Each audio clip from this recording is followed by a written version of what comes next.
Hello everyone, welcome to Sarvodaya Gurukul. स्वागत है आप सभी का एक बार फिर से आपके अपने यूट्यूब चैनल सर्वोदय गुरुकुल में। इस वीडियो में हम लोग पढ़ेंगे कक्षा 8 का हिंदी मंजरी पाठ्यपुस्तक का चैप्टर नंबर 18। चैप्टर नंबर 18 है नीड़ का निर्माण फिर।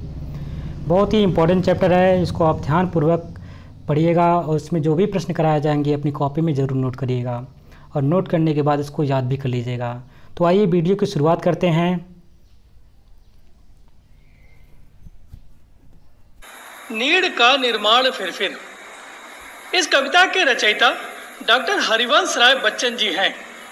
इनका जन्म प्रयाग में हुआ था। इनकी रचनाओं में मधुशाला, मधुकलश, निशा निमंत्रण, एकांत संगीत, सतरंगिणी आदि विशेष प्रसिद्ध हैं। इनकी आत्मकथा क्या भूलूं क्या याद करूं ये एक अनूठी रचना मानी जाती है। नीड़ का निर्माण फिर कविता इस प्रकार है। नीड़ का निर्माण फिर नेह का आह्वान फिर। बह उठी आंधी की नभ में छा गया सहसा अंधेरा। धूलि धूसर बादलों ने भूमि को इस भांति घेरा। रात सा दिन हो गया फिर रात आई और काली। लग रहा था अब न होगा इस निशा का फिर सवेरा। रात के उत्पात भय से भीत जन भीत कण, किंतु प्राची से उषा की मोहिनी मुस्कान फिर। नीड़ का निर्माण फिर नेह का आह्वान फिर। वह चले झोंके की कांपे भीम कायावान भूधर। जड़ समेत उखड़ पुखड़ कर गिर पड़े टूटे विटपवट। हाय तिनको से विनिर्मित घोंसलों पर क्या न बीती। डगमगाए जब की कंकड़ ईट पत्थर के महल पर। बोल आशा के विहंगम किस जगह पर तू छिपा था। जो गगन पर चढ़ उठाता गर्व से निज वक्ष फिर। नीड़ का निर्माण फिर नेह का आह्वान फिर। नीड़ का निर्माण फिर नेह का आह्वान फिर। कवि ने जीवन की कठिनाइयों से लड़ने और सब कुछ नष्ट हो जाने के बाद पुनः नव निर्माण करने की प्रेरणा दी है। यह जीवन संघर्ष से भरा हुआ है।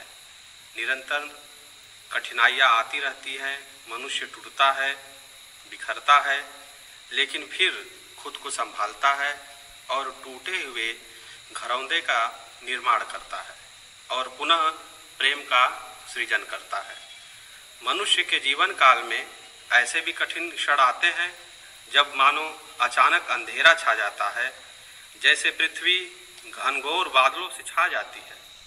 वैसे ही मनुष्य के ऊपर संकटपूर्ण विपरीत परिस्थितियां प्रभावी होती हैं। दिन मानो काली रात सा हो आता है और रात तो जैसे और विकराल रूप धारण कर आती है। मनुष्य ऐसी स्थिति में अपना धैर्य और साहस खोने लगता है। उसे लगता है कि इस दुख का अंत नहीं होगा।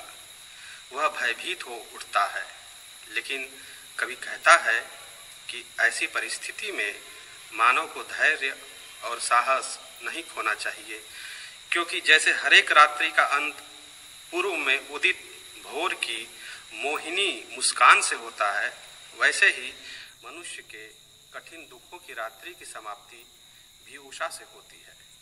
आशा, उमंग, उल्लास और प्रेम से पुनः नए जीवन का प्रारंभ होता है। कवि आगे की पंक्तियों में कहता है, मनुष्य के ऊपर विपत्तियों की ऐसी आंधियां आती है जिसमें बड़े से बड़े हृदय वाले विशाल पहाड़ भी कांप उठते हैं। ऐसी आंधी में विशाल वृक्ष जड़ सहित उखड़ जाता है। फिर जरा सोचिए, तिनको से निर्मित घोंसलों पर क्या न बीतती होगी, अर्थात साधारण लोगों का क्या हाल होता होगा। इस हाहाकारी आंधी में बड़े बड़े महल के अंदर लगे कंकड़ पत्थर तक डगमगा जाते हैं, अर्थात बड़े बड़े धैर्यवानों का धैर्य भी डिगने लगता है। लेकिन जीवन का आशारूपी पक्षी जाने किस जगह मनुष्य के अंदर छिपा रहता है। वह पंख फड़फड़ाता है और पुनः गगन रूपी निर्माण के आकाश पर चढ़ बैठता है और गर्व से अपना वक्ष उद्दीप्त कर अपने घोंसले का निर्माण फिर से करना शुरू कर देता है, पुनः प्रेम का संचार करता है। समस्त पद्यांशों की व्याख्या। पहला पद्यांश यहाँ पे है, नीड़ का निर्माण डैश फिर। इस पद्यांश का हम लोग संदर्भ सहित व्याख्या देखेंगे। संदर्भ में लिखेंगे, प्रस्तुत पंक्तियाँ हमारी पाठ्य पुस्तक मंजरी के नीड़ का निर्माण फिर कविता से उद्धृत हैं। इसके रचयिता श्री हरिवंश राय बच्चन जी हैं, जो कि आप लोग सुनते होंगे, अमिताभ बच्चन की पिक्चरें देखते होंगे, तो अमिताभ बच्चन जो हैं उनके पिताश्री हैं श्री हरिवंश राय बच्चन।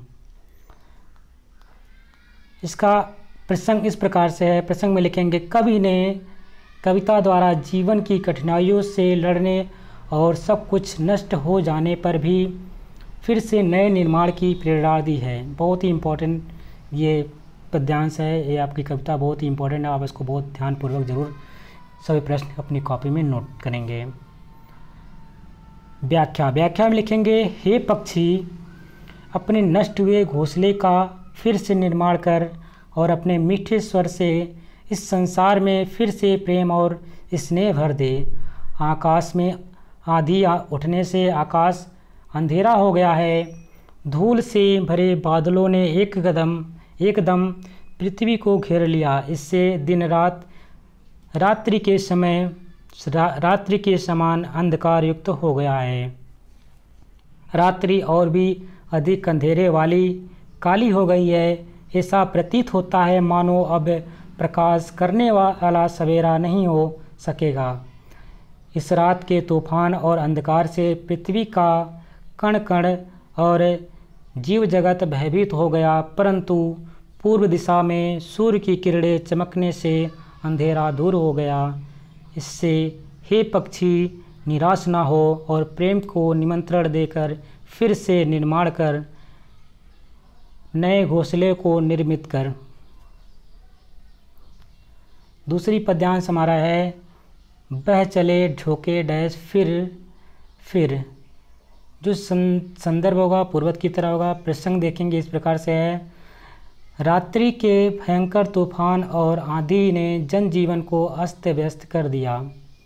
व्याख्या, कवि कहता है, रात्रि में आई आंधी इतनी भयंकर और विनाशकारी थी कि उससे बड़े आकार वाले पर्वत भी हिल उठे। अच्छे और बड़े बड़े पेड़ टूटकर जड़ समेत उखड़ कर नीचे गिर पड़े। फिर तिनकों से बने घोंसले नष्ट होने से कैसे बच सकते थे, अर्थात घोंसले भी नष्ट हो गए। कंकड़ पत्थर और ईंट से बने सुदृढ़ महल भी डगमगा गए। इतने विनाश के होने पर भी आशारूपी पक्षी छिपा बैठा था। यह पक्षी आकाश में ऊंचा चढ़कर गर्व से अपनी छाती खोले उड़ रहा था। नए सिरे से फिर से घोंसले के निर्माण में व्यस्त होकर स्नेह और प्रेम को निमंत्रण देकर सृजन में लगा हुआ था। अब इस चैप्टर के महत्वपूर्ण प्रश्न अभ्यास को देखेंगे। पहला प्रश्न है, कुछ करने को। प्रश्न बनता है पहला, आशावान व्यक्ति कभी पराजित नहीं होता है विषय पर कक्षा में भाषण प्रतियोगिता आयोजित कीजिए। पहला प्रश्न यहाँ पे बनता है जो कि टीचर को कराना है। आशावान जो व्यक्ति होता है उस पर वो कभी पराजित नहीं होता। इस विषय पे क्या करना है, एक भाषण की प्रतियोगिता करानी है, क्लास में कराना है आपको। इसमें लिखेंगे उत्तर में, इस बिंदु पर आप भाषण लिख सकते हैं। आशा जो इस बिंदु का जो पॉइंट है, इस पर कौन सा भाषण आप लिख सकते हैं, इसके बारे में यहाँ पे थोड़ा सा बताया गया है। तो लिखेंगे, आशा मनुष्य का शुभ संकल्प है। प्राणियों में यह अमृत समान है। जैसे सारा वनस्पति जगत सूर्य से प्रेरणा पाता है, वैसे ही मनुष्य में आशाएं ही पूर्ण शक्ति का संचार करती हैं। मनुष्य की प्रत्येक उन्नति, जीवन की सफलता, जीवन लक्ष्य की प्राप्ति का संचार आशाओं द्वारा होता है। आशाएं ना होती तो संसार नीरस, अव्यक्त और निश्चेष्ट सा दिखाई देता। आशावान व्यक्ति कभी पराजित नहीं होता है। आशाएं जीवन का शुभ लक्षण है। इनके सहारे मनुष्य घोर विपत्ति में दुर्चिंताओं से को हंसते हंसते जी लेता है। जो केवल दुनिया का रोना रोते रहते हैं उन्हें अर्धमृत ही समझना चाहिए, किंतु आशावान व्यक्ति पौरुष के लिए सदैव समुगत रहता है। वह हाथ में फावड़ा लेकर टूट पड़ता है, खेतों में मिट्टी से सोना पैदा करता है। आशावान व्यक्ति अपने भाग्य का स्वयं निर्माण करता है। वह औरों के आगे अपना हाथ नहीं फैलाता है, वरन औरों को जीवन देता है। आशा और आत्मविश्वास चिरसंगी हैं। आशावादी व्यक्ति का आत्मविश्वासी होना भी असंभावी है। आत्मविश्वास से आंतरिक शक्तियाँ जागृत होती हैं। इन शक्तियों को वह जिस कार्य में लुटा दे वही आश्चर्यजनक सफलता दिलाने लगेगी। संपूर्ण मानसिक चेष्टाओं के लिए किए हुए प्रयास आज सफल नहीं होते, किंतु निराशा वह मानवीय दुर्गुण हैं जो वृद्धि को भ्रमित कर देता है, मानसिक शक्तियों को लुंज पुंज कर देता है। ऐसा व्यक्ति आधे मन से डरा सा काम करेगा। ऐसी अवस्था में सफलता प्राप्त कर सकना संभव नहीं है। जहाँ आशा नहीं वहाँ प्रयत्न नहीं।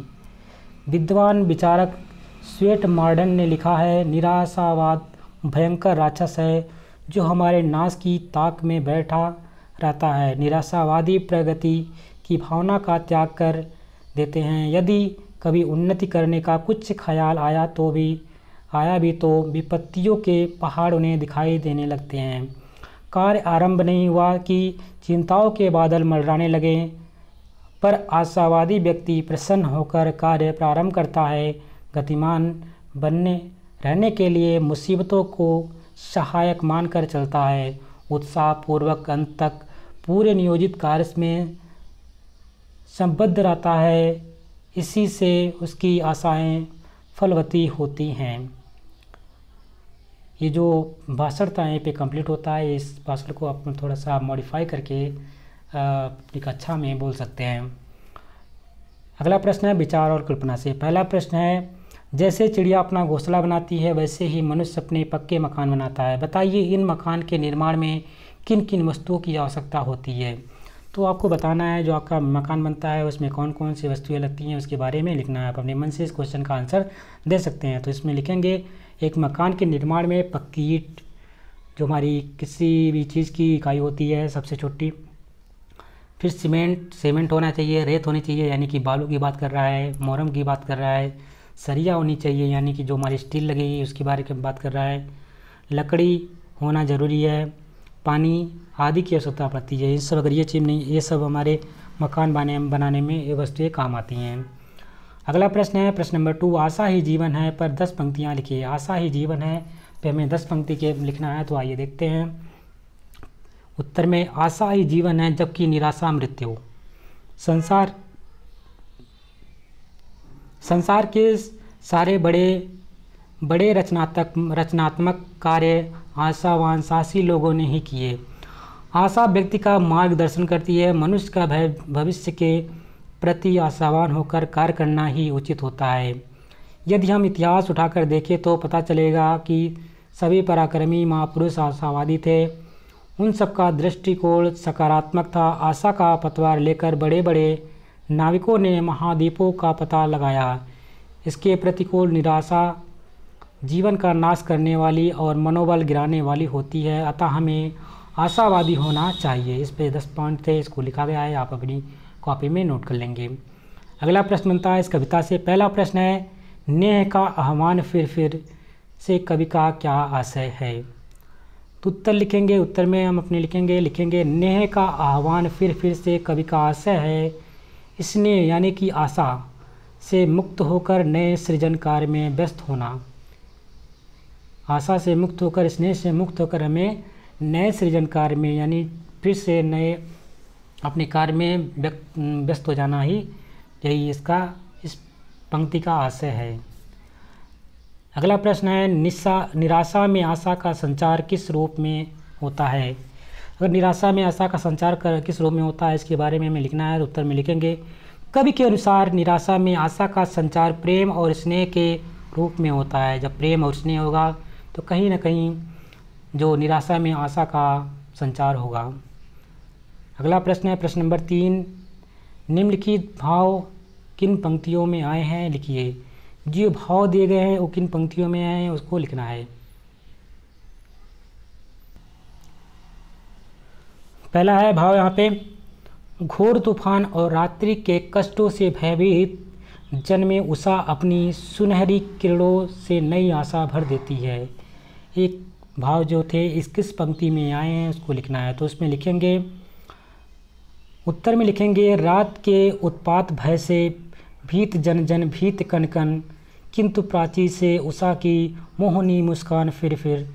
ये जो पंक्ति थी इससे ये ऊपर वाला भाव लिया गया है। अगली पंक्ति यहाँ पे, अगली भाव यहाँ पे है, तेज आंधी की झोंकों के चलने से जब बड़े बड़े पेड़ पर्वत कांपने लगते हैं, बड़े बड़े पेड़ उखड़ जाते हैं, तब तिनकों से बने हुए घोंसलों की क्या स्थिति होगी। इस एक किस पंक्ति, ये जो भाव था ऊपर लिखा था, एक किस पंक्ति में आया था उस पंक्ति का को लिखना है। तो वो पंक्ति है, वह चले झोंके की कापे भीम कायावान भूधर, जड़ समेत उखड़े पुखड़ कर गिर पड़े, टूटे बिटक पर, हाय तिनको से विनिर्मित घोंसलों पर क्या ना बीती। प्रश्न नंबर 4 है, सतत संघर्ष और निर्माण की क्रियाओं की उपमा कवि ने किससे की है। तो उत्तर लिखेंगे, सतत संघर्ष और निर्माण की क्रिया की उपमा कवि ने नीड़ का निर्माण फिर और स्नेह का आह्वान फिर से किया है। अगला प्रश्न है, निम्नलिखित पंक्तियों के भाव स्पष्ट कीजिए। पहला पंक्ति यहाँ पे गई है, रात सा दिन हो गया फिर रात आई और काली। इस पंक्ति का आशय इस प्रकार से है, धूल युक्त बादल ने धरती पर इस प्रकार घेरा डाल दिया मानो दिन रात में बदल गया हो और रात का अंधकार और बढ़ गया। अगली पंक्ति है, बोल आशा के विहंगम किस जगह पर तू छिपा था। बोल आशा के विहंगम किस जगह पे तू छिपा था। इसका आशय इस प्रकार से है, आशा रूपी पक्षी तू अब तक कहाँ छिपा था, जो आकाश पर चढ़कर गर्व से बार बार सीना तानता है। प्रश्न नंबर पहला है यहाँ पे अगला, धूली धूसर बादलों ने भूमि को इस प्रकार इस भांति घेरा कि ध और भय की आवृत्ति हुई, इनसे पक्ति मेघ सस्ता आ गई। बताइए यहाँ किस अलंकार का प्रयोग हुआ है। तो यहाँ पे अनुप्रास अलंकार का प्रयोग हुआ है। अगला प्रश्न है, कविता में आए फिर जन जन तथा कण कण पुनरुक्त शब्दों का प्रयोग हुआ है। फिर निर्माण करने की प्रक्रिया किस विशेषता की विशेषता प्रकट कर रहा है, जबकि जन जन में से प्रत्येक जन और कण कण से प्रत्येक कण का बोध हो रहा है। इसी प्रकार नीचे लिखे पुनरुक्त शब्दों का अपने वाक्यों में प्रयोग कीजिए। पहला शब्द यहाँ पे है घर घर, इसका अपने वाक्यों में प्रयोग में लिखेंगे, राम के राज्याभिषेक पर अवध में घर घर खुशियाँ मनाई गई। दूसरा शब्द है क्षण क्षण, युद्ध के मोर्चे पर क्षण क्षण की खबर रखनी पड़ती है। अगला शब्द है धीरे धीरे में लिखेंगे, धीरे धीरे गर्मी बढ़ती जा रही है। भाई भाई, हिंदी चीनी भाई भाई का नारा बहुत पुराना है। अगला प्रश्न है, इस कविता में को पढ़िए, दुख की पिछली रजनी बीच बिकसता सुख का नवल प्रभात, एक पर्दा या छीना नील छिपाए है जिसमें सुखगात, जिसे तुम समझो हो अभिशाप, जगत की ज्वालाओं का मूल इसका वह रहस्य वरदान, कभी मत इसको जाओ भूल, विषमता की पीड़ा से व्यक्त हो रहा स्पंदित विश्व महान, यही दुख सुख विकास का सत्य ही भूमा का मधुमय दान। अब यहाँ से कुछ पहला प्रश्न बनता है, कविता में आए कठिन शब्दों के अर्थ शब्दकोश में ढूंढ कर लिखिए। तो यहाँ पे जो शब्द कठिन शब्द आए थे कविता में ऊपर वाले में, उसमें से जो कठिन शब्द है उसको नोट करके हमें लिखना है। तो पहला यहाँ पे शब्द है रजनी नवल, दूसरा शब्द है पहला शब्द है रजनी रात, दूसरा शब्द है नवल नया, तीसरा शब्द है प्रभात जिसका मतलब होता है सवेरा, गात मतलब होता है शरीर, ज्वाला मतलब अग्नि, स्पंदित मतलब धड़कता, और जीवित का मतलब होता है भूमा ऐश्वर्य। इस कविता का सार अपने शब्दों में लिखिए। जो कविता दी गई थी उसका सारांश हमें अपने शब्दों में लिखना है, तो लिखेंगे। कवि कहता है कि दुख की रात्रि में ही कहीं सुख का नया सवेरा जन्म लेता है, या एक झीना पर्दा है जिसने दुख रूपी नीले निशान के पीछे सुख रूपी शरीर छिपा रखा है। जिसे मनुष्य अभिशाप समझता है वही जगत की ज्वाला रूपी जीवन का मूल होता है। ईश्वर के इस रहस्य रूपी वरदान को भूलना नहीं चाहिए। जीते जागते विशाल विश्व में अनेक विषमताएं हैं जो जग की पीड़ा का कारण है। दुख या सुख के विकास का सत्य है और यही ईश्वर का दान है। अगला प्रश्न है, कविता पर अनेक साथियों से पूछने के लिए प्रश्न बनाएं। इस कविता पे अनेक साथियों से पूछने के लिए प्रश्न बनाने हैं। पहला प्रश्न यहाँ पे है, दुख की पिछली रजनी बीच बिक सकता दुख सुख का नवल प्रभात से कवि का क्या तात्पर्य है। दूसरा प्रश्न है, जग की पीड़ा से के क्या कारण हैं। तो इसको अपने क्लास में बच्चों से पूछ सकते हैं इसका। दूसरा प्रश्न है, कविता में उचित शीर्षक लिखिए। लास्ट क्वेश्चन है, तो कविता का उचित शीर्षक है सुख और दुख। ये चैप्टर यहाँ पे कंप्लीट होता है। वेरी इंपॉर्टेंट चैप्टर था, आप सभी लोग अपनी कॉपी में नोट कर लीजिएगा, और जितने भी प्रश्न कराए गए हैं उसको आप लोग कोशिश करिएगा सभी याद हो जाए। लेकिन जो यहाँ पे पद्यांश जो कराए गए हैं उसको